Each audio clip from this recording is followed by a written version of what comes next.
Muy bien, el tema pues a desarrollar a continuación, ya lo tienen ustedes ahí.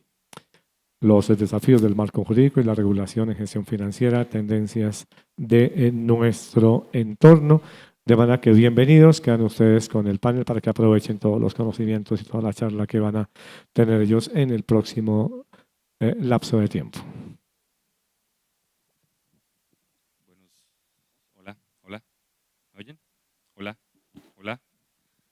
Buenos días, mi nombre es Luis Fernando Cruz, soy socio de Cubicum y gracias Beatriz por la invitación a moderar este panel.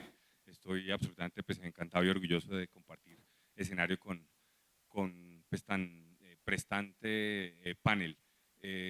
Vamos a ver a lo largo del panel, en estos minutos que tenemos, cuál es la visión y el enfoque que cada una de las entidades tiene frente al tema de la cobranza tardía y los desafíos que eso implica justamente con la situación que estamos viviendo, superando tal vez las obviedades de pues, que presionando se cobre, de que el acreedor debe recuperar los recursos que coloca, de que el deudor hoy más que nunca está priorizando, de acuerdo con la disminución de ingreso, el desafío de las altas tasas, de la inflación, del desempleo que desafortunadamente no ha terminado de enrutarse. Eh, ¿Qué hacemos estratégicamente en esta altura? Y pues en la organización de este panel habíamos hablado con María Angélica, con el doctor Jaime y con Pedro alrededor de, con el doctor José Manuel, perdón, alrededor de qué es lo que queremos transmitir como mensajes. Y pues yo quiero, con base en las preguntas que habíamos compartido, de alguna manera, María Angélica, que nos recuerdes a los que lo sabemos y le refresques a los que no tienen claro el rol tan importante que ha jugado el Fondo Nacional de Garantías. Para mí siempre ha sido como, el secreto mejor guardado de las entidades públicas colombianas, de las entidades financieras, de lo que significó en el pasado reciente y de lo que implica hoy el desafío de la recuperación de cartera en este estado tan alto de vencimiento. Entonces, María Angélica, yo quisiera empezar contigo alrededor de que nos cuentes cuál es ese rol del Fondo Nacional de Garantías en la originación del crédito y cuáles son, en tu opinión, los principales retos en la recuperación de cartera. Bueno, Luis Fernando, muchas gracias. Buenos días para todos. Un saludo especial para mis compañeros de panel y muchas gracias por la invitación a Ciclo de Riesgo. Bueno, antes que nada, recordar un poco el rol del Fondo Nacional de Garantías. El rol del fondo prácticamente se traduce en facilitar el acceso al crédito a los empresarios y a los microempresarios de este país. El modelo que nosotros usamos parte de la base del conocimiento o el análisis de riesgo que hace el intermediario financiero. Esto facilita la dinámica en la originación y en el acceso al crédito. De esta forma, al no hacer por parte del fondo análisis adicionales, podemos movilizar mejor el crédito. Sin embargo, esto nos impone unos retos al momento de la recuperación de la cartera, porque cuando pagamos el siniestro y vamos a recuperar la cartera, usamos la información que recauda el intermediario financiero y hemos evidenciado a través de nuestros gestores de cartera que existe dificultad al momento de localizar al cliente.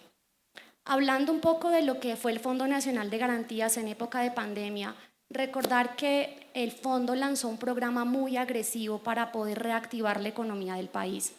En este sentido, entre los años 20 y 21 movilizamos alrededor de 35 billones de crédito con la ayuda de los intermediarios financieros y realmente para poder lanzar este programa el fondo partió de tres premisas. Lo primero, aumentar las coberturas de la garantía. Pasamos de unas garantías del 50% a coberturas del 80 y 90%, siempre dejando un riesgo en los intermediarios financieros porque yo creo que para todos es claro que la sinergia entre el sector público y el sector privado realmente es muy importante.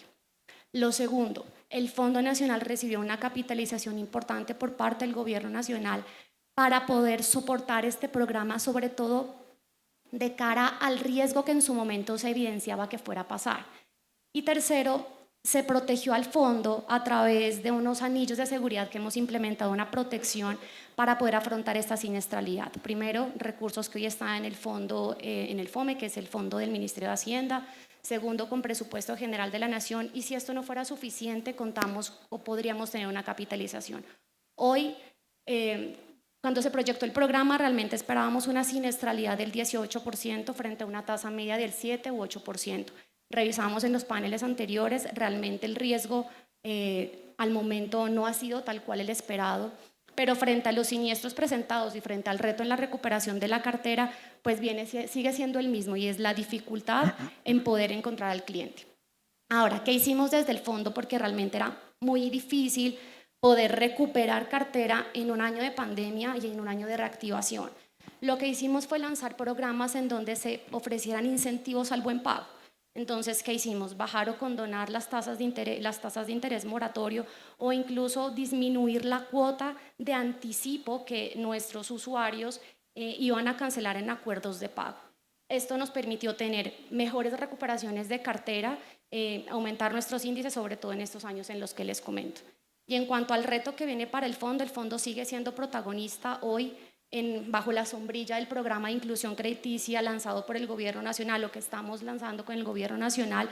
Los retos van a ser mayores. Estamos tratando de llegar a microempresarios o realmente a pequeños productores con negocios de subsistencia que no tienen hoy en día historial crediticio, en donde va a ser mucho más difícil poder tener acceso al momento de recuperar la cartera. Lo has mencionado tangencialmente, María Angélica, pero yo creo que cuando hablas de inclusión, el país no es consciente hoy del impacto positivo que ha tenido el Fondo Nacional de Garantías en términos de inclusión.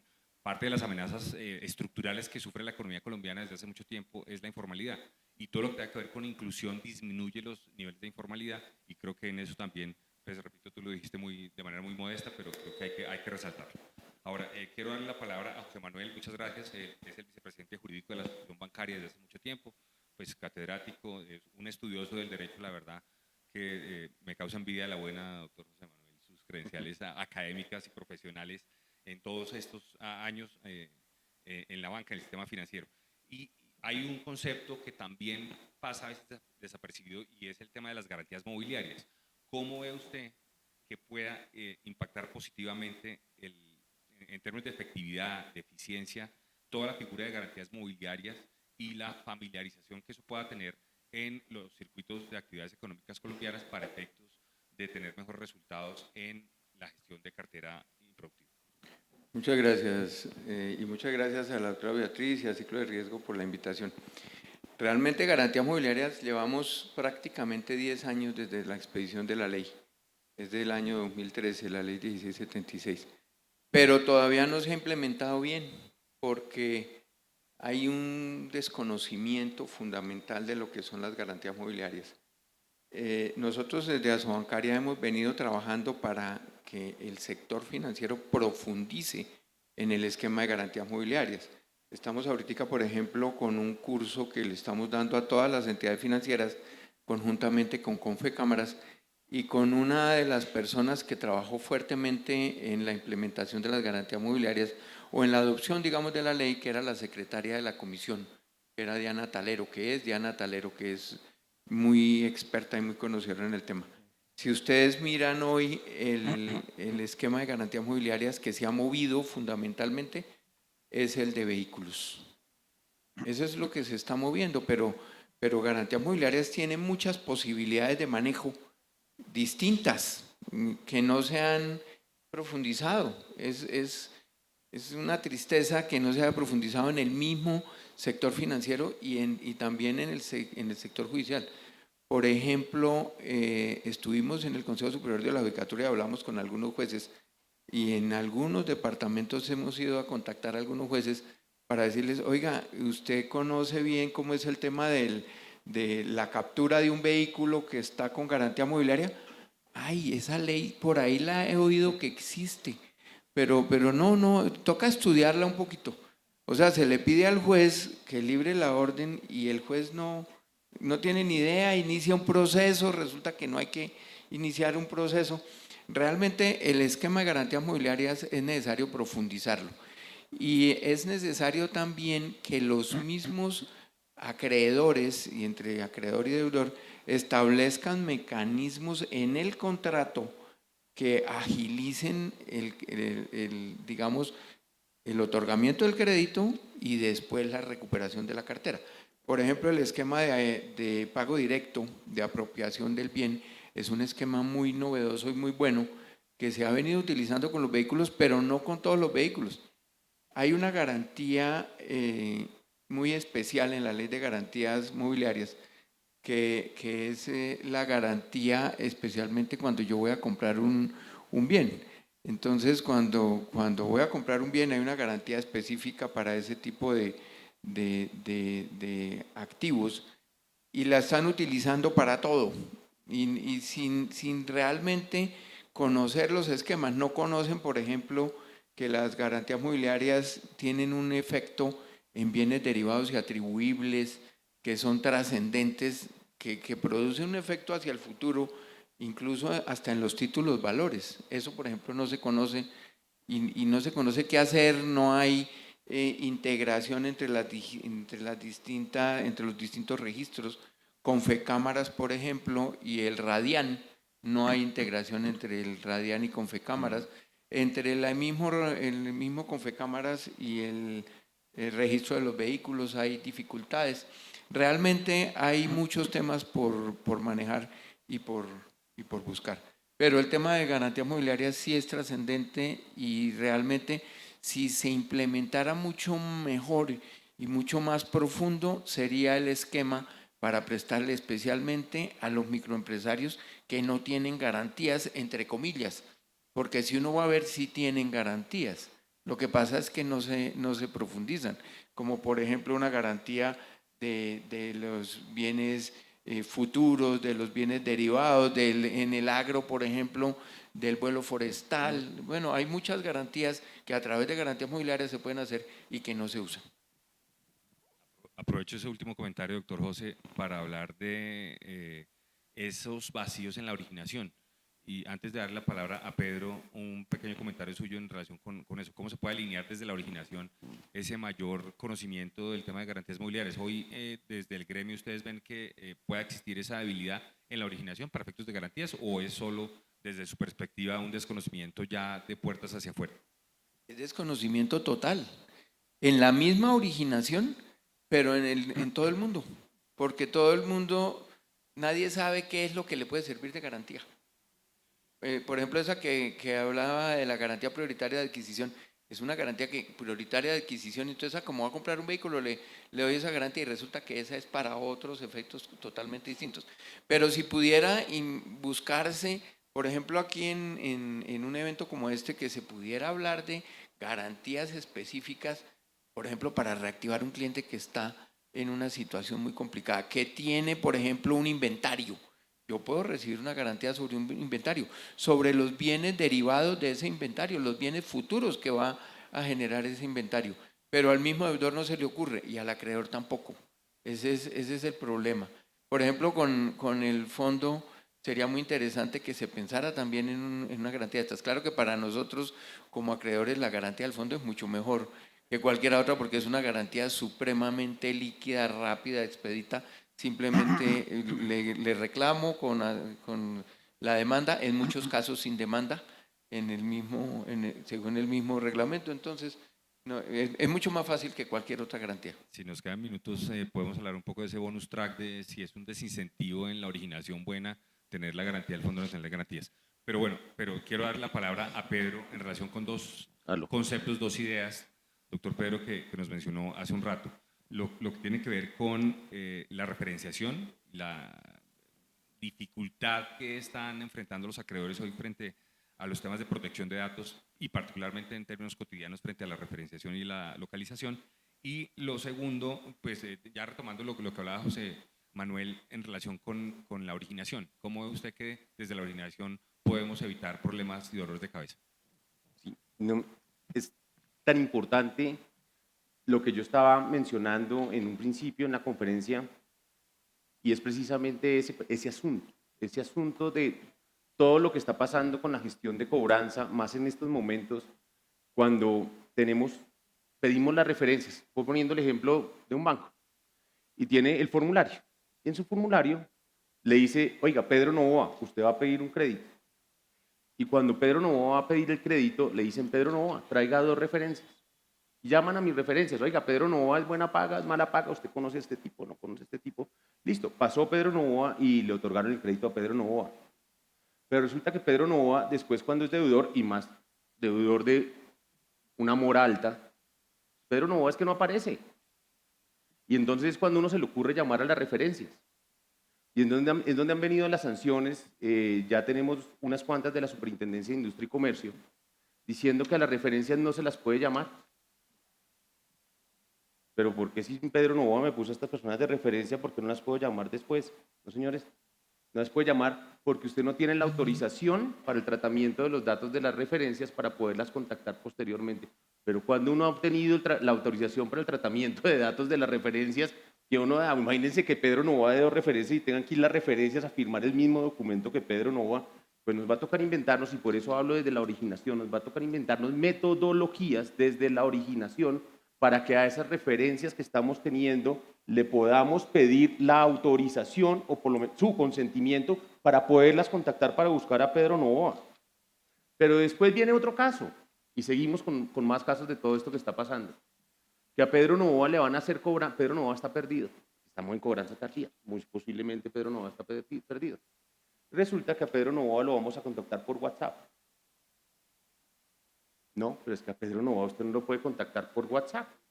Pero ¿por qué si yo soy el acreedor, más las entidades financieras que no solo están recuperando la plata de los inversionistas, sino la plata del público?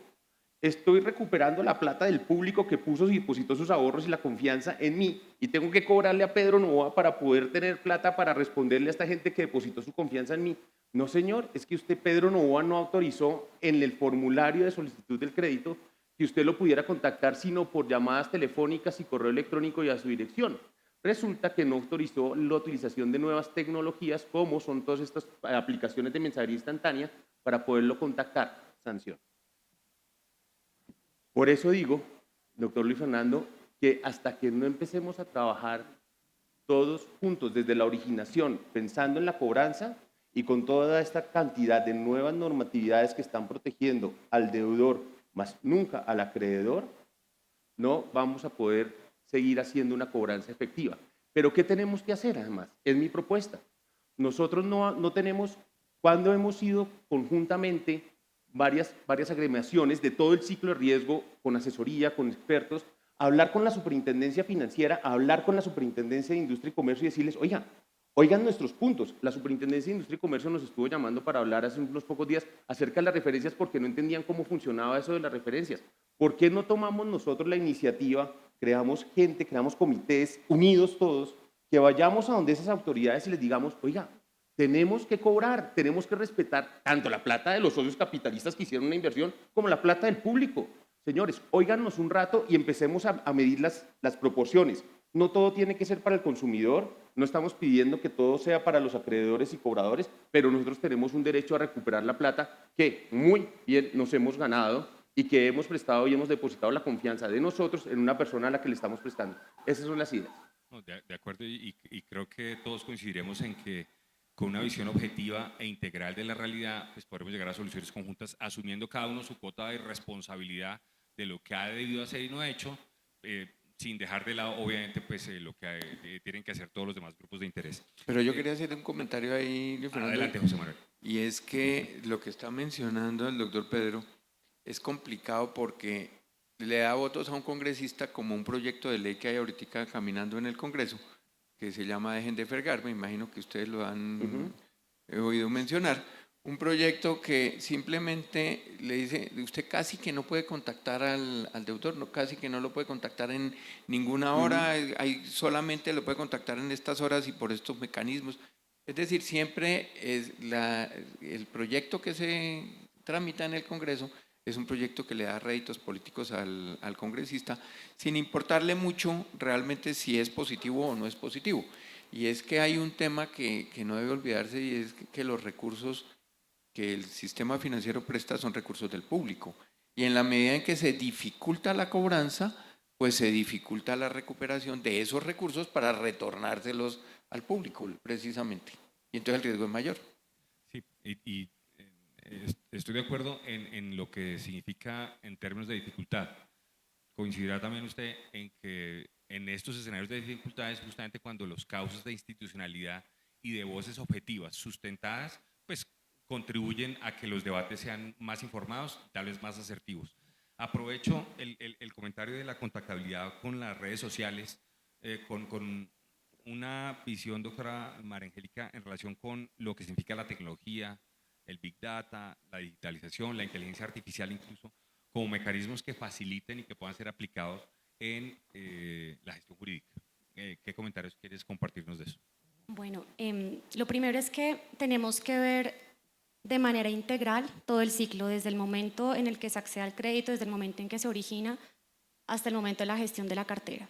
Aquí hay unos desafíos jurídicos y el primero de ellos, cuando se expide el decreto 1297 del 2022 en temas de finanzas abiertas, si bien es cierto se permite o se facilita a las entidades vigiladas por la superintendencia a poder utilizar la información para hacer mejores análisis de riesgos y poder llegarle al usuario con mejores productos y servicios de acuerdo con su perfil, pues esta norma no es totalmente enfática o realmente no es la que permite de manera imperativa poder comercializar o usar esos datos. Entonces, el primer gran reto es poder hacer uso de esta información. Hoy en día hay un proyecto, pues en el plan de desarrollo, el artículo 71 también que está en trámite, lo que permite es poder tener unas facilidades para ampliar el espectro de datos, para poder conocer mejor al cliente con sus preferencias, podamos conocer mejor al usuario de acuerdo con los servicios y los bienes que consume para poder tener una mejor información que podamos usar, lo decía Pedro, en los análisis o en las metodologías de asignación de riesgo. Por ese lado estaríamos atacando la forma de tener mejores originaciones, incluir mejores variables al momento de originar. Y también utilizar la inteligencia de negocio, y esto como enfocado en 3 puntos. En principio, poder conocer mejor al cliente al momento de recuperar, mejor al usuario, tener realmente una atención personalizada, lo decía tal vez Cristian Camilo en el panel anterior, tenemos que cambiar la forma en la que le estamos llegando al usuario al momento de recuperar. Lo segundo, y al momento de asignar las carteras, también tener en cuenta a través de inteligencia de negocios cuáles son los operadores que mejor lo hacen en un determinado tipo de cartera, para que tengamos una asignación de cartera que sea mucho más eficiente. Y tercero, y yo creo que de la mano con lo anterior, que cuando vayamos a recuperar una obligación, lo hagamos de cara al producto financiero que se le otorgó desde el momento de la originación y también teniendo en cuenta ese perfil del cliente. Yo creo que el enfoque que tenemos que dar un poco es el cambio. Antes nos enfocábamos en ganar los pleitos para poder recuperar la cartera y ahora estamos tratando o estamos trabajando en poder ganar acuerdos para que nos permita, de un lado, recuperar la cartera, que ese es el propósito al final del día, pero también lograr tener un acercamiento con el cliente. Nosotros lanzamos, les comentaba hace un par de meses o bueno, ya años, el programa para poder atraer a los usuarios con el pago y tuvo unos resultados exitosos. El usuario se sintió acompañado y de acuerdo con los pagos que fue haciendo pudo acceder también a los beneficios de la ley y borrón de cuenta nueva. Entonces, frente a la pregunta, creo que aquí hay unos retos jurídicos, pero también tecnológicos para poder tener mucha más información. Interesantísimo. Aparte, oyéndote, se me ocurre pues, más tarde preguntarle a ChatGPT, inteligencia artificial, cuál sería la mejor forma de recuperar cartera en etapas que se consideren perdidas. Sería interesante y tal vez ubicarnos no solo sociotemporalmente, sino psicológicamente siglo XXI, que empezó hace 23 años. Hay muchas prácticas que conservamos del siglo XX cuando el mundo cambió de una manera tan drástica, a veces en muchos frentes sin darnos cuenta el impacto que eso podía tener. Y realmente pues entender, reconocer y gestionar la realidad nos impone nuevas formas de hacer las cosas. No necesariamente qué hacer, sino cómo hacerlas.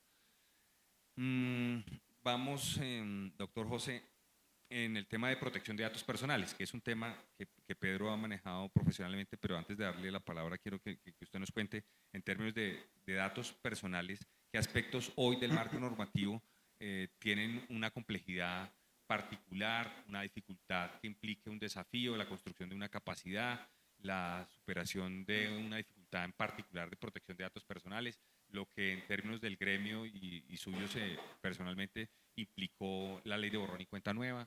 Compártanos un poco de eso, doctor José. Digamos que la ley no tiene una complejidad, fue muy compleja implementarla en un comienzo, pero ya hoy no tiene mayor complejidad. La complejidad es lo que pueda venir con la regulación que se llegue a adoptar. Entonces las entidades han venido implementando y lo han hecho de manera consciente y activa un esquema de solicitud de autorizaciones en la medida en que se necesita la información de algún cliente. El problema es que cada vez yo voy necesitando más información y esa información nueva que yo voy requiriendo, pues eventualmente voy a necesitar también autorización para poder manejarla. El artículo que mencionaba mi compañera de panel ahora, el artículo 71 del Plan Nacional de Desarrollo, abre un espectro grandísimo de manejo de la información, porque lo que dice el artículo 71 del proyecto del Plan Nacional de Desarrollo es que todas las entidades públicas y todas las privadas deberán compartir información para buscar que haya un mejor mecanismo, digamos, como de financiamiento para los pequeños productores, para los micro, qué sé yo. Entonces, obtener bastante información. Ahí va a surgir un esquema de, bueno, ¿y cómo va a ser el tema de manejo de la información? Porque ahí sí va a haber una complejidad. Cuando la telco me comparta la información, va a tener que tener autorización del cliente para poderme dar la información, a podérsela dar al banco, pues, y que el banco la pueda manejar. O cuando el banco le tenga que transferir información a la telco, porque también puede ocurrir de hacia un lado o hacia el otro. Tenemos que tener la autorización para poder transferir esa información.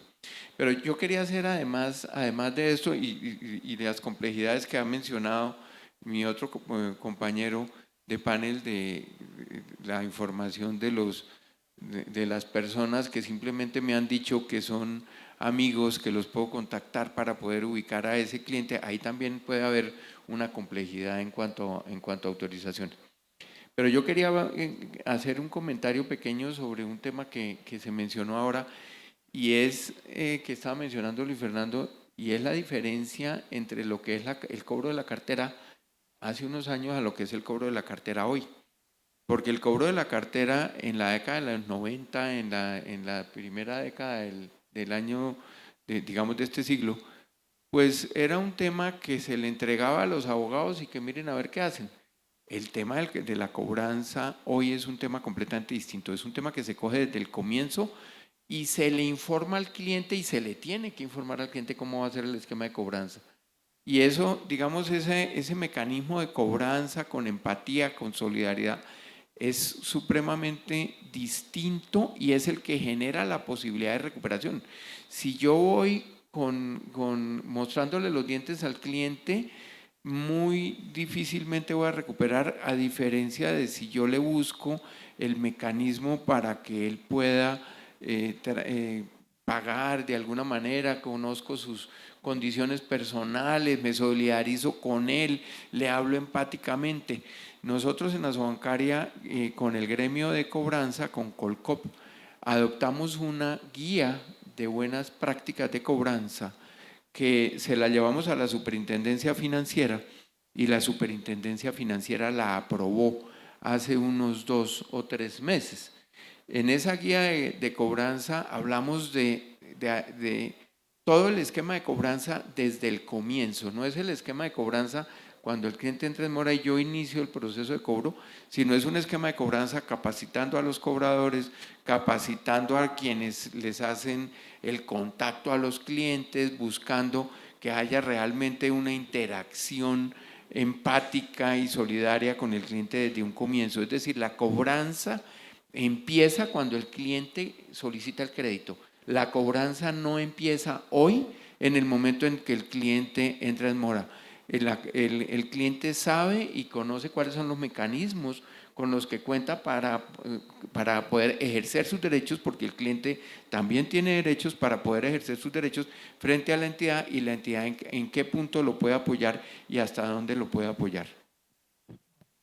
Y creo que no está de más resaltar que al sistema financiero, de hecho, pues a cualquier actividad económica, le conviene un consumidor informado y que el consumidor pueda plantear sus derechos, porque frente a eso ya nos tenemos que enfrentar.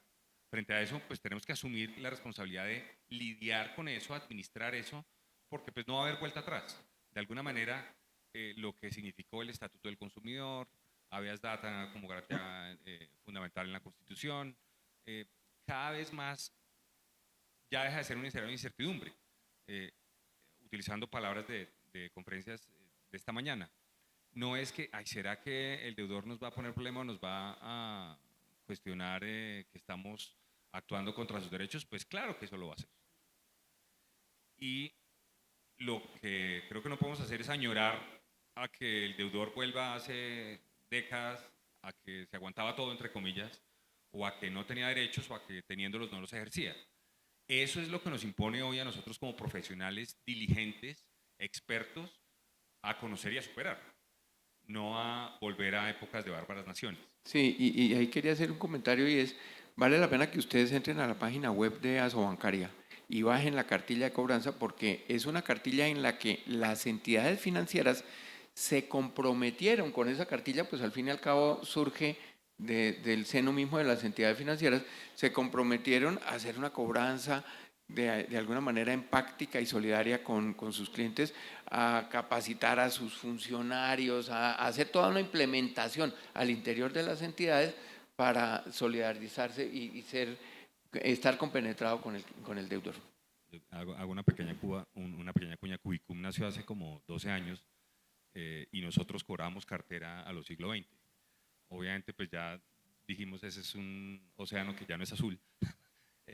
Y migramos, pues, y hoy hay otros acreedores, particularmente nosotros estamos en ese terreno de la cobranza coactiva para entidades públicas, que, cierro este paréntesis de manera muy corta, cuando el acreedor es el mismo que cobra, uno pensará que es más difícil que un tercero le cobre al acreedor, pero ahí también hay unas complejidades que también sería motivo pues, de otro panel en otra ocasión. Pero lo menciono es justamente por las competencias y el papel y la experiencia, la preparación, las competencias que debe asumir el acreedor para navegar en ese mar de incertidumbre que, pues la mala noticia es que no va a terminar. Doctor Pedro, quiero volver al tema de la banca abierta, del Open Banking, de cómo hoy esto que es una oportunidad no se nos convierta en un problema. Acá es importante, y que todos lo tengamos claro, que Colombia apenas está llegando, y gracias por preguntarme, no lo tenía, que Colombia apenas está llegando a este tema del Open Banking, pero es que apenas llegamos al Open Banking. En países donde de verdad funciona esto, ya pasamos del Open Banking al Open Finance al Open Data. Nosotros estamos sacando la norma de Open Banking. Y además sobre esta norma de Open Banking, la Superintendencia Financiera, precisamente esta mañana lo estaba bajando, tiene un programa que va de aquí al elemento general del esquema de finanzas abiertas, programa del 2023 al 2026. Quienes estemos soñando que el Open Banking está funcionando ya o que va a funcionar ya como queremos que funcione, no, acá están las mesas de trabajo de la Superintendencia Financiera en un programa del 2023 al 2026. Y lo que les digo, acaba de salir la norma de Open Banking. Nos falta agrandar esto a Open Finance, es decir, no solo a entidades bancarias vigiladas por la Superintendencia Financiera, sino a entidades del ecosistema financiero, y al Open Data. Qué rico que un Carulla le pudiera a uno mirar sus datos, pedir la autorización para ver si Pedro Novoa puede ir a comprar a Carulla y pedir un préstamo para comprar en Carulla a través de entrar a las cuentas de Pedro Novoa y revisar las cuentas de las entidades financieras de Pedro Novoa. Para eso nos faltan unas 4 o 5 normas más. Entonces, Muy bueno todo esto del Open Banking, es un avance que Colombia por fin esté hablando de Open Banking. Venimos diciendo muchos que Colombia viene con un atraso en Open Banking de 6 o 7 años. Por fin entramos en esto, pues ahora lo que nos toca es ver cómo crecemos todo este ecosistema del Open Banking. Claro, cuando tengamos toda esta información, va a ser impresionante lo que se va a poder hacer con esa información. Como decía el doctor José Manuel, vamos a tener que tener unos esquemas súper robustos en materia de autorizaciones, de protección de datos personales, de una cantidad de cosas que van a tener que hacer las empresas para poderse meter en este esquema, pero esperemos que de aquí a unos años ya de verdad esté funcionando ese esquema. Bueno, volviendo a la dificultad que implica cobrar, el hecho de la digitalización y el avance que nos implicó la pandemia en términos de la agilidad, ustedes, y esta es una pregunta para los tres, ¿cómo creen que funciona hoy? Porque es una vergüenza cualquier indicador que uno tome del tiempo que se toma un proceso ejecutivo de comienzo a fin. Quiero oír sus comentarios frente a nuestra realidad de la rama judicial en Colombia. Como me imaginé que nos iban a preguntar algo de eso, yo tomé unas noticas. Entonces, mire un problema. Hoy es muy complicado el esquema de cobranza con el leasing.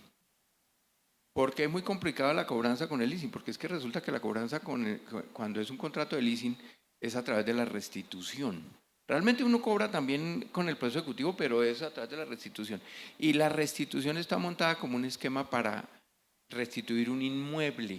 Entonces, cuando voy a restituir una máquina, tengo que hacer todo el montaje como si fuera un inmueble. Eso es un complique. Eso es muy difícil. Pero si ya de por sí la normativa trae un complique, ahora vaya usted y dígale a los funcionarios de policía o qué sé yo, a los mismos jueces, cómo hace el secuestro, bueno, el secuestro del activo a través de medios digitales, el secuestro o la captura del bien por medios digitales. Eso es una cosa que todavía está... Bueno, pues por definición la aprehensión, eso es como una relación virtual, o sea, hay que tenerla... Claro, pero usted vaya y dele la orden virtualmente a la policía de que capture ese vehículo. Complicadísimo ha resultado ese tema.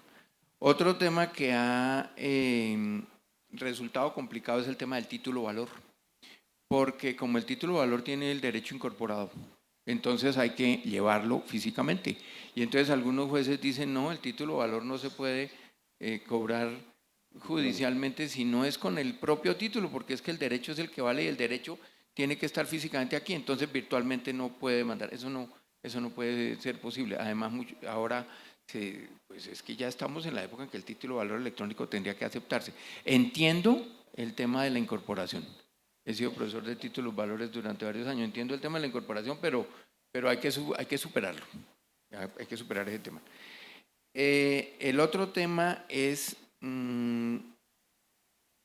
cuando yo demando y tengo muchos anexos en la demanda, resulta que muchos juzgados me ponen límites a los anexos. Y entonces no puedo demandar, me toca ir presencialmente, porque no hay posibilidad de hacerlo.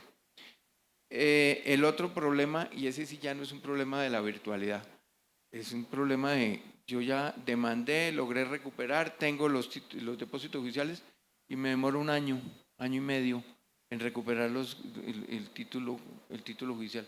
¿Cómo puede ser posible eso, que me demoren el tema judicial? No tiene sentido. Yo traje aquí unas pequeñas cifras, no sé, chiquiticas. Resulta que la cartera vencida en noviembre de 2021 eran 23 billones y en noviembre del 22 son 23.7 billones. Uno dice, bueno, 0.7 billones, pero esos son 700.000 millones de pesos. Pero si ustedes miran el porcentaje bajó, porque la cartera vencida frente a la cartera bruta en noviembre del 21 era 4% y hoy es 3.7%. ¿Pero por qué? Porque la cartera bruta subió de 548 billones a 639 billones. Entonces, pues el porcentaje bajó, pero no quiere decir que es que entonces haya menos deudores morosos. Es que está en porcentaje porque es que la cartera está muy alta. Ahora, nosotros en Aso Bancaria tenemos un pequeño comité de algunas entidades financieras. De 8 entidades financieras nos reportaron a diciembre de 2022 125.000 procesos ejecutivos por valor de 12 billones, o sea, solamente 8 entidades financieras, 12 billones de pesos. De esos 12 billones, el 75% son quirografarios, es decir, no tienen garantía, el 75%. Y el mayor porcentaje está en Bogotá, la cuarta parte de los procesos están en Bogotá, en el Valle está el 12% y en Antioquia está el 12%. Si uno mira las cifras del Consejo Superior de la Judicatura, miren estas cifras tan simpáticas del Consejo Superior de la Judicatura. En el año 2013, el 86% de los procesos que estaban en la jurisdicción eran ejecutivos, el 86% en el 2013. Y hoy es el 48%. Fíjese la gran diferencia y el impacto que ha tenido la ley de garantías mobiliarias de alguna medida, porque la mayoría de los procesos, por ejemplo, de vehículos, de financiamiento de vehículos, pues hoy se manejan con garantías mobiliarias y es con pago directo, no tiene que iniciar proceso. Mire que el Consejo Superior de la Judicatura dice que hay 3.033.000 ejecutivos con garantía y sin garantía, o sea, hipotecarios, qué sé yo, y de un total de 6.269.000 procesos, esto en el 2021, no tiene todavía las cifras del 2022, es decir, el 48% de los procesos hoy son ejecutivos. Entonces, en la medida en que nosotros podamos adelantar un cobro empático, un cobro, digamos, de acompañamiento al deudor, pues se distensiona también digamos, la rama judicial. No puede ser posible que montemos una rama judicial para vender bienes, porque es que en últimas, ¿qué es lo que se hace en un proceso ejecutivo? Vender bienes. El 48.3% de los procesos que están en la jurisdicción, o sea, la mitad de los juzgados están dedicados a vender bienes. No puede ser posible que gastemos en el país un costo tan alto como el de la jurisdicción para hacer procesos ejecutivos. Es importante que pudiéramos implementar un esquema de mecanismos extrajudiciales. Por ejemplo, hay un proyecto de ley del pacto, la posibilidad de hacer un pacto ejecutivo, de un arbitramiento ejecutivo para no entrar a la jurisdicción. Es decir, esquemas como esos pudieran ser muy positivos tanto para ustedes como para la jurisdicción, como para todo el país. Ya entrando como en la parte final del panel, María Angélica, ¿crees que una propuesta como la de la jurisdicción comercial que descongestione la rama judicial o la de acompasar la legislación en relación con la incorporación del derecho en los títulos valores o que otra posibilidad normativa pueda solventar la situación que estamos enfrentando, o algún mensaje para la banca en relación con el desincentivo de que revisen mejor el crédito y por el hecho de que tengan la garantía del fondo no presten mejor? Escucho atentamente. Adelante. Bueno, varias preguntas. Bueno, lo primero, señalar, yo creo que el doctor José Manuel explicó muy bien cuáles son los retos a los cuales nos enfrentamos hoy en día en sede judicial. Y bueno, en el fondo también identificando la dificultad que se presenta en esta recuperación. Hoy en día tenemos unos productos que los hemos denominado sin recuperación, precisamente porque el costo-beneficio de recuperar es mucho más alto que la recuperación al final del día. Entonces hemos avanzado en algunas líneas en las que, bueno, estoy hablando también de créditos de bajos ticket, en donde realmente lo que hacemos es que al momento de tarifar el producto, pues calculamos esa pérdida esperada y lo que podríamos en su momento llegar a obtener vía recuperación para a su vez recuperarlo como vía la tarifa. Entonces, frente a la pregunta de cómo podríamos avanzar, esta es una línea en la que el fondo hoy trabaja.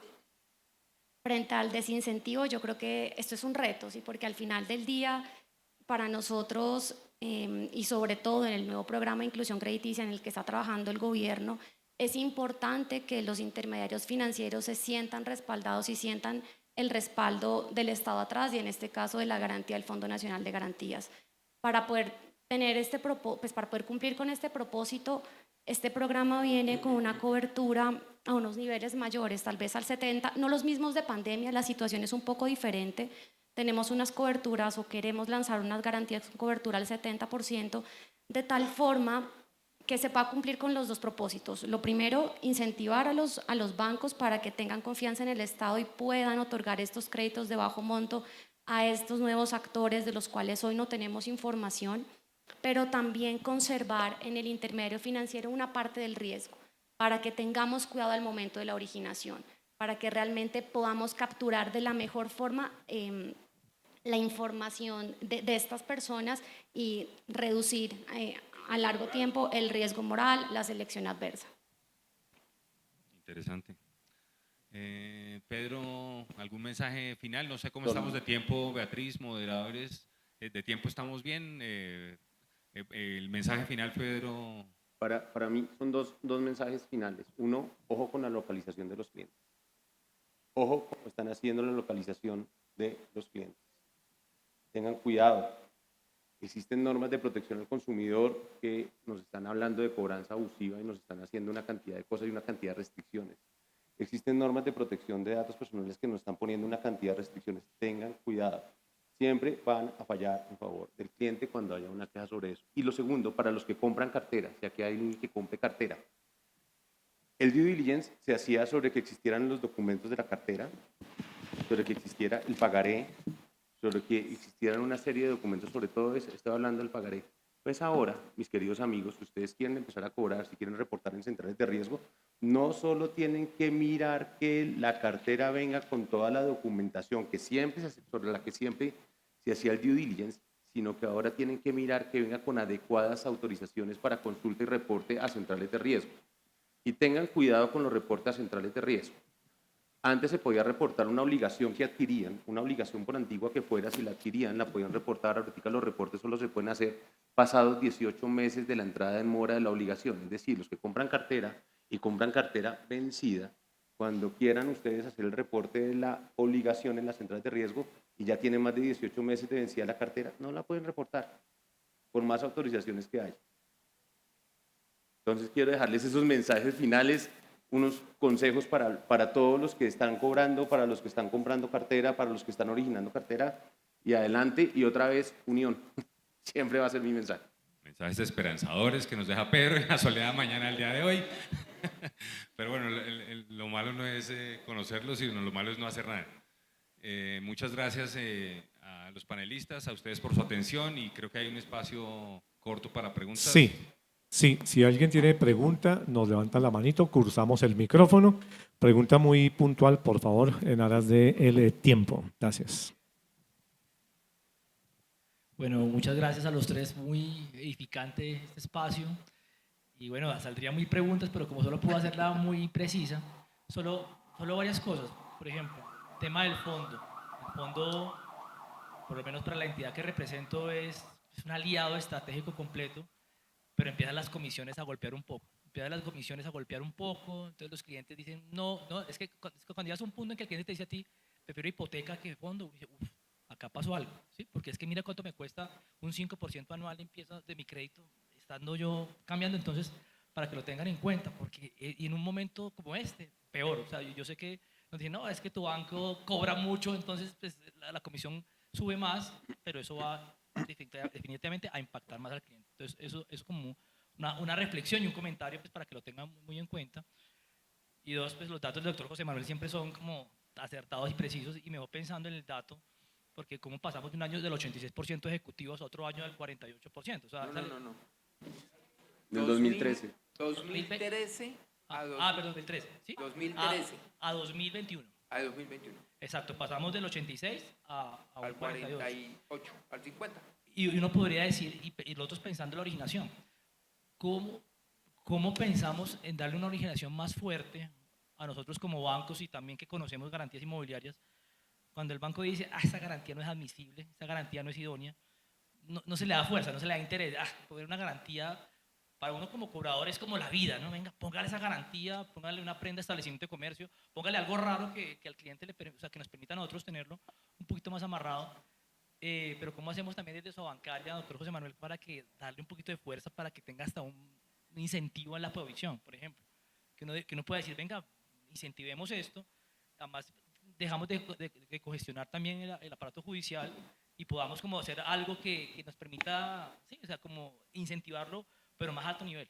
Esos son los dos comentarios. Ese es importantísimo, ese comentario, porque resulta que en gran medida las garantías son, o digamos, le sirven o las recibe la entidad si de alguna manera le sirve para la recuperación, pero también le sirve para, si el cliente entra en mora, que la provisión no sea tan alta, no tenga que guardar un dinero bueno para que no pueda usar. Nosotros hemos ido a la Superintendencia Financiera y le hemos mostrado los beneficios de las garantías mobiliarias. Y entonces la Superintendencia de alguna manera ha hecho análisis y ha dicho, bueno, la valoración de la garantía se puede hacer de esta manera o de esta otra, pero en algunos casos concretos. En los casos como que no ha encontrado como que no entiende muy bien cómo es que es la garantía, precisamente por lo novedosa, entonces no es una garantía idónea, no es una garantía admisible y entonces tiene un problema de que es como si no hubiera garantía, a pesar de que jurídicamente hay una garantía, pero digamos desde el punto de vista de riesgo no la toma en cuenta. Entonces ahí hay un tema que también se necesita profundizar por desconocimiento. Fíjese que el desconocimiento es de los originadores del crédito para montar esquemas novedosos de garantías, pero también del supervisor, que al fin y al cabo es regulador, porque la superintendencia es supervisor y es regulador a la vez. Y yo me le adelanté, qué pena, doctor María. Tranquilo, no me demoro. Simplemente me llevo el comentario de las comisiones. Para nosotros es importante que ustedes sean nuestros aliados, sobre todo en lo que viene. Así que aceptado el comentario, pero también tener en cuenta acá que la tarifa que cobra el fondo también se deriva del riesgo que representa ese intermediario financiero. Entonces, entre mejor originación tengamos por parte del intermediario financiero, seguramente la tarifa del Fondo Nacional también va a disminuir. Esto simplemente para invitarlos también a que podamos incluir estas variables adicionales en las metodologías de identificación de riesgo de cliente para que estos mejoren. Bueno, tenemos otras dos sí, preguntas. otras dos preguntas. 3 preguntas tenemos. Buenos días, agradeciendo pues la participación de todos tan productiva y tan interesante. Yo he escuchado atentamente a la doctora María Angélica y al doctor José en cuanto a el cambio que existe actualmente en el modo de cobro de cartera, sobre todo una cartera un poco más amigable. Nos hemos encontrado, digamos, con esa desjudicialización del cobro de cartera que ya en cifras es bastante llamativa, pero entonces la pregunta sería tanto para el Fondo Nacional como para Asobancaria, cuando tenemos estos procesos de insolvencia que igual ya los vamos a mirar, ya los vamos a ver en un módulo un poco más adelante del Congreso, que buscan de alguna manera acercar, sobre todo cuando son serios y elaborados de una manera seria, que buscan acercar al deudor directamente con sus acreedores y proponer unas alternativas no judiciales o en principio no judiciales que digamos suspenden esos créditos o esos cobros de cartera ejecutivos y permiten una negociación, porque al fin y al cabo la insolvencia termina siendo una negociación, porque el Fondo Nacional digamos muchas veces tiene una actitud un poco pasiva o quizás reacia a este tipo de procedimientos. Y la segunda pregunta de pronto para el doctor José Miguel es ¿qué pasa con la Asobancaria que no ha visto en este tipo de personas o de empresas que ya tienen una situación diferente y que son claros con sus acreedores la posibilidad de una financiación? Porque eso es lo que nos hemos encontrado, una financiación para estas empresas y personas que se encuentran en esta situación. Muchas gracias. Adelante. Bueno, frente al rol del Fondo Nacional en temas de recuperación de cartera, frente al rol pasivo, no lo veo como en ese sentido, a ver, aquí partamos de una base, aquí es importantísima la sinergia entre sector público y sector privado. Para nosotros, el acompañamiento de los intermediarios financieros al momento de iniciar el proceso del cobro de la cartera es necesario. Y en cierta forma esto también nos ayuda a que desde el fondo podamos recuperar la parte de la cartera o la porción del saldo que fue pagado con ocasión de la garantía del fondo. Ahora, ¿qué hemos hecho? Yo creo que hemos avanzado y este también es el mensaje para que podamos trabajar en incentivos al buen pago. Nosotros trabajamos en un producto, en un plan que se llamó Plan Ponte al Día. Y aquí lo que hicimos fue reconocer incentivos a nuestros deudores, de tal forma que, de un lado, les decía hace un momento, incrementamos en años 20 y 21 la recuperación de la cartera y pues tengamos en cuenta que estos eran años en donde estamos prácticamente apenas en reactivación. Y realmente logramos también tener mucho más acercamiento con los deudores para que ellos en cierta forma se sientan acompañados del Estado. Entonces, creo que ofrecer incentivos al pago o al buen comportamiento de pago resulta crucial y en eso somos creedores, pues somos creyentes del Fondo Nacional y la idea también sería para que desde el sector se pueda revisar. Tal vez pensar en reducciones de tasas o eximir la última cuota cuando vemos un buen pago por parte de los deudores. Entonces, por ahora el rol desde el fondo también es ver cómo incentivamos ese buen pago, ya sea reduciendo intereses moratorios o bueno, alguna estrategia que en particular definamos. Bueno, ese tema también lo hemos planteado en la superintendencia. ¿Sabe cuál es el problema del financiamiento a una empresa que está en concurso? Las provisiones. Porque resulta que si yo, banco que no tengo vínculo con esa empresa, le desembolso 100 millones de pesos, tengo que provisionarlos. Porque hay un riesgo altísimo de incumplimiento. Entonces hemos ido a la superintendencia, oiga, permítanos hacer un análisis y no tener que provisionar. Precisamente queremos darle la mano a ese cliente. No, pero es que hay un riesgo. Y desde el punto de vista de análisis crediticio sí hay un riesgo. Y por eso nos hace provisionar. Pero no hemos logrado modificar esa reglamentación. Ahí es donde está la talanquera. Creo que hay otras dos preguntas y les ruego que la gente. Creo que son las dos últimas y... Bueno, buenos días a todos, muchas gracias. Más que una pregunta es un planteamiento y en primera instancia agradecer, digamos que la propuesta que nos plantea el doctor Pedro con relación a que actuemos todos y actuemos ya. Pero en ese camino quiero plantear un tema asociado a esa observación y es también la responsabilidad que tenemos como gremio de trabajar el tema de la estrategia y la excelencia operativa para que eso tenga sentido. Me explico. Tenemos que hacer que políticamente no sea atractivo generar ese tipo de propuestas en el Congreso. Y para eso requerimos hacer cosas como lo que propongo, excelencia operativa y una estrategia coherente. ¿A qué me refiero? Hoy en día existen todavía entidades financieras que pueden contactar a un titular 3 veces en un mismo día. O todos los días de la semana lo pueden llamar. ¿Sí? Y creo que en eso tenemos que hacer un acto de contrición, por así decirlo, y evaluar cuál es la estrategia que tenemos que desarrollar, sobre todo para moras tempranas, cuando tenemos la posibilidad de contactar con relativa facilidad al deudor, 1. Y 2, ese control operativo que hace que, o que debe hacer, que de manera no planeada hablemos con un deudor varias veces en el mismo día. Entonces creo que además de ese camino de carácter de agremiación, pues digamos que propongo también trabajar de manera estratégica para hacer que no exista un incentivo desde el punto de vista populista para que surjan este tipo de iniciativas de ley. Perfecto, gracias. Y con eso damos por terminado el panel. Queda una pregunta. La por última favor. pregunta. Sí, la última inquietud.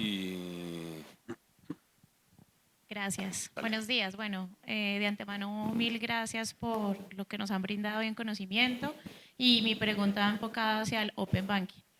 Y pues como todos esos retos regulatorios, sabemos que Colombia por excelencia y a lo largo de los años ha sido un país que está ultra regulado. Y Open Banking llega con un modelo distinto después de Sandbox, creería yo, incorporando pues en el país una metodología diferente y guiada a las nuevas tecnologías. Sin embargo, hoy nos vemos enfrentados a que muy pocas entidades están ligadas realmente con el Open Banking. No hay un incentivo real. Hoy, pues, hasta el dato del 2020 habían solo 9 entidades que estaban con Open Banking. Y a la entidad que yo represento, que son microfinanzas, pues esa información es valiosísima, ¿sí? Entonces, empecé diciendo que éramos autorregulados, pero sin embargo, ese enfoque real frente a las necesidades no solamente del consumidor, sino de las entidades, creo que es importante revisarlo. Y pues digamos que el llamado que estaba también el doctor José acá, desde Asobancaria, desde todo el gremio, lo decía el doctor Pedro, es importante unirse a revisar cuáles son esas metodologías que permitirán pues que realmente se logre una cobranza y cumplamos con esos desafíos jurídicos y de regulación, en donde sí es importante empezar a revisar cuáles van a ser como esas etapas desde el regulador, desde el gremio, desde Asobancaria, y poder participar de manera correcta en lo que nosotros requerimos desde la cobranza. Muchas gracias por tu aporte. Creo que ese es un excelente mensaje de cierre en relación con la responsabilidad que cada uno de nosotros tiene, no para cobrar más, sino para cobrar mejor. Muchísimas gracias, que tengan un resto de mañana muy feliz. Bueno, muy bien, a nuestros panelistas, muchas gracias. Un aplauso para ellos, por favor. María Angélica Urbano, José Manuel Gómez, Pedro Novoa, Luis Fernando Cruz. Muy amables, muchas gracias.